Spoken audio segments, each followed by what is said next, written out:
Hey everyone, Lewis aka Spider-Man 991 here with the third episode of Writer's Block, the show where I review certain issues of a certain comic book series written by a certain creator.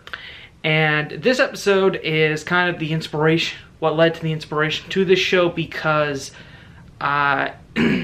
is what led to the inspiration of this show, and it is Fantastic Four by John Byrne. Now, this is the part of the show where I get into the bullet points, where I give you a brief rundown of the run. Well, this run is enough to fill 2 omnibus volumes, so it's gonna be a long list. I'll put a link in the description or an annotation so that you can skip to the part where I just get into what I actually think, if you just want to avoid the really long list. Let's get started. Okay, so John Byrne's run starts off with the Thing further mutating his form again. This time from his more familiar standard brick form to his original Jack Kirby designed reptilian hide form. Not really a big change, but it's there.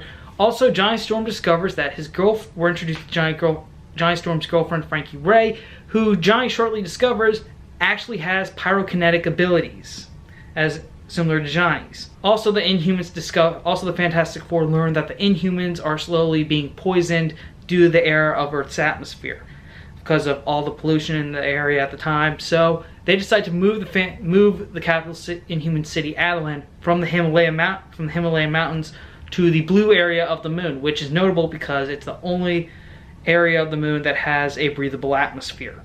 So once the city is fully moved, Crystal gives birth to her and Quicksilver's daughter, Luna. Now, next up, the Fantastic Four deal with a battle with an alien being known as Terrax, and during this battle, Galactus is injured. and Reed has no choice but to save Galactus's life. Ultimately, though, after Reed saves Galactus's life, he still needs energy to feed and get stronger, so he's gonna eat the Earth. Fortunately, though, Frankie Ray offers to become Galactus's new herald in exchange for sparing the Earth. So the guy offers to become the herald to Galactus to save his planet. Where have I heard that before? So Galactus agrees to these conditions, and he gives Frankie a portion of cosmic power, and she takes on the alias Nova. No way affiliated with the Nova Corps, by the way. Next up, because of the most recent battle with Galactus and Terrax, the Baxter building is, well, the first 2 floors of the Baxter building are completely destroyed. And at this point, instead of just having to worry about insurance, Reed buys the Baxter building in order to fully rebuild it, the first 2 missing floors. You think after this is done, everything's well for the Fantastic Four. Wrong, because Franklin Richards briefly gets access to his psionic powers again. This time, he ages himself to adulthood. Also, he turns the Thing back from his lumpy reptilian form back to his brick form. Unfortunately, though, even though Franklin is an adult with access to all his power, he still has the mind of a child. So, after a conversation with his parents, Franklin is able to turn himself back into a kid, but this time he puts psychic dampeners on his powers so he won't access them until he's old enough. Next up, the Fantastic Four help Dr. Doom take back the throne of Latveria, because the current leader that replaced Doom is actually way worse. The guy is actually way worse than someone calling himself Dr. Doom. After the team help Doom reclaim his throne, they decide to take a trip into the negative zone. Unfortunately, while an extended period to really explore the negative zone. Unfortunately, while they are in the negative zone, a nihilist has returned to the Baxter building, and during the Fantastic Four's absence, a nihilist tortures Alicia Masters and Franklin Richards. Now, fortunately, the Fantastic Four are able to return to their own universe in time to stop a nihilist and bring him back to the negative zone, and also the result changes their costumes to a negative aspect. And, it was a big deal, because this was the first time the Fantastic Four had changed their costumes. From the, black and blue to the navy and white collar costumes that we're seeing in the 80s. Upon their return home, Sue finds out that she's pregnant for the 2nd time. And at this point, Reed and Sue decide that they'll take Franklin and move out of the Baxter building. However, unlike most times, the Fantastic Four will still remain active, but this time, Sue and Reed decide to stay away, live in a more domestic setting. Now, during this time, Doctor Doom while the Fantastic Four have celebrated the news of Sue's second pregnancy, Doctor Doom has slowly been rebuilding Terrax so that he could somehow absorb the remaining cosmic power that Galactus had imbued to him. Unfortunately, this causes Doom's actions catch the attention of the Silver Surfer, and these two battle it out, and ultimately, though, it ends with Doom appearing to be disintegrated. Next up, Reed is put, one of the most famous stories in the Fantastic Four history, Reed is put on trial by every species in the universe because he saved Galactus' life. I mean, hey, if Reed saved Reed basically saved one of the biggest menaces to the galaxy. That makes sense to me. But testimonies from Odin, the High Father of Asgard, Galactus himself, and even Uatu the Watcher help Reed prove his innocence. But the real thing that helps get Reed off is the intervention of the being known as Eternity, who's basically a living embodiment of the universe, and he basically shows every single species there how Galactus fits into the larger purpose of the universe. How basically Galactus, even though he causes destruction and feeds on planets, he does ultimately have a huge role in that big aspect of the universe. And at this point, everyone understands, and Reed is free to go. Next thing that happens is a Marvel event known as the Secret Wars that results in only Ben, Johnny, and Reed go, because Sue stayed behind, because at this point she'd taken a less active role because of her pregnancy. So if you don't know what Secret Wars is, it's basically a giant team. It was basically a giant team up Marvel created so that they could have a deal with Mattel to sell a bunch of action figures. There are two noble things that happen in this story: Spider-Man's black costume, and the Thing decides to take a leave of absence for the Fantastic Four, giving his membership spot to She-Hulk. Now She-Hulk joins the team, and after the FF return to Earth, Sue suddenly goes into extreme pain because of her pregnancy, and Reed figures out that this must have been because they conceived the child in the negative zone. So it's radiation that's causing Susan pain. So Reed decides that there's only one guy who could probably help them, and it's Dr. Octopus. So Reed tracks down Dr. Octopus. He finally convinces him to help by admitting that he can't do it. He needs Otto's genius, because Otto's an ego, self-obsessed with an ego the size of Jupiter. And just as Reed finally convinces Otto to come to the hospital to look at his wife, he finds out from the doctor that Sue lost the baby.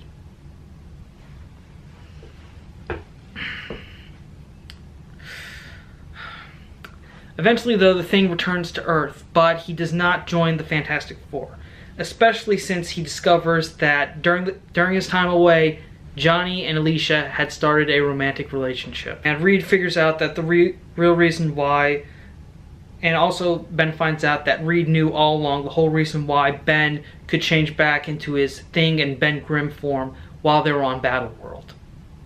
And that act of betrayal, not just because of Johnny and Alicia, but Reed knowing this, causes Ben to still not rejoin the team. Meanwhile, in Latveria, Christoph Bernard, who is the heir to Doctor Doom, is brainwashed by the Doombots Well, unintentionally brainwashed. The Doombots basically, Doctor Doom had a contingency plan in case he ever died, that his heir would have all of his memories and his history uploaded into his heir's mind. Unfortunately, doing this caused Christoph to believe that he really was Victor Von Doom. So since he believes he really is Doom, he decides to destroy the Fantastic Four by destroying the Baxter building completely this time. Fortunately, though, the FF figure out that it is Christoph, and they are able to stop him. Next up, an adventure with a visit from the Psycho Man starts psychologically controlling Susan Richards, turning her into the person known, unleashing an alternate personality in Sue, one that's evil and vindictive, known as Malice. And ultimately, though, Sue is able to fight off Psycho Man's control herself, and at the end of the storyline, she decides that, she has matured a lot, so she decides to change her codename from Invisible Girl to Invisible Woman. And the final thing that I want to mention is Doctor Doom is revealed to be alive. The real Doom, not Christoph. And he has another encounter with the Beyonder during the event known as Secret Wars 2. And that's really all I'm going to get into with John Byrne's run because, like I said, it is a really, really long list of events. After that really long recap list, I'm now going to talk about what I actually liked about this book, about this title. Well, John Byrne really captured the family dynamic of the team, such as how Reed and Sue show concern over Franklin, whether it's about if Franklin's powers are going to be out of control, or if the Baxter building is really a safe place for them to have a family. Also, I really like how he dealt with She-Hulk joining the team. Like, it wasn't just a substitute, like, it wasn't just, oh, hey, we can't use the Thing for a while, so let's just go with another strong character, just write him in. No, it wasn't just like another replacement thing or a gimmick. It was, she slowly started to become a member of that Fantastic Four family, and even when the Thing returned, she didn't leave. She still kept on, which is nice.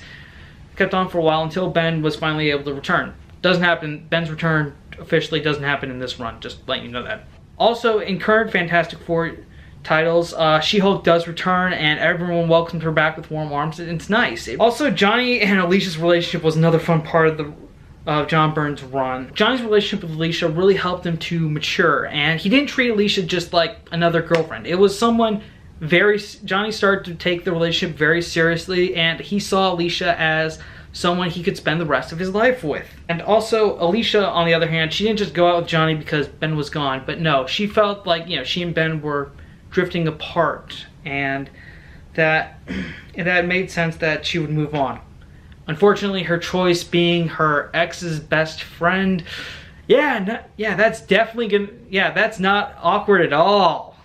Okay, and the last thing that I want to talk about that I really enjoyed about John Byrne's run was his interpretation of Doctor Doom. He really gave Doctor Doom some more depth and showed some, albeit little, of Doom's compassion when Doom took over, when Doom retook Latveria, and how he cares for his people and why he's pretty much the better leader for them. I really liked how Doom's contingency plan was. Not just giving his heir an armor saying, go be Doom. No, it was basically uploading his mind into his heir's body to remind him that, Victor Von Doom is Dr. Doom. There's no way is the real ruler of Latveria. You are just basically a shell or something. Also, my favorite scene that John Byrne did with Dr. Doom involved a flashback to the accident that scarred Doom's face, and how Byrne drew what Doom saw when he took off the bandages. And trust me, I really do not want to get into that scene because it is a very good scene, and I highly recommend you see it when you read it for yourself, because it's amazing. Now you're probably asking yourself, hey, where can I get this wrong? Where can I get these issues? Are they in a trade paperback or hardcover? Well, they were reprinted as originally they were in trade paperback form as part of the Fantastic Four Visionaries run. Unfortunately, those are out of print, and a lot of them are pretty hard to find. You can probably find them online. But there may be some really high prices, like a lot over the cover. Now, fortunately, they are also collected in 2 Omnibus volumes. Yeah, right here. I went with the Omnibus because they were just easier to find, and I did have some money I could spend on some comics, so I figured why not. And to be honest, I do like omnibuses. They are really a great way to get a lot of comics in one book. The only problem is, though, that they are pretty expensive. Alone, cover price wise, they are pretty expensive, so I would say go on a site like Amazon or eBay, and you'll probably find a good deal. For the right price. Also included on the omnibus volumes are a couple of issues of Fantastic Four where John Byrne was just the artist but not the writer before he took over, another 2-issue arc, and the unfinished Last Galactus story. It's still unfinished to this day. I honestly have no idea how it's gonna end. Honestly, if you have a choice between tracking down the Visionaries paperbacks and the omnibus, I would say go with the omnibus.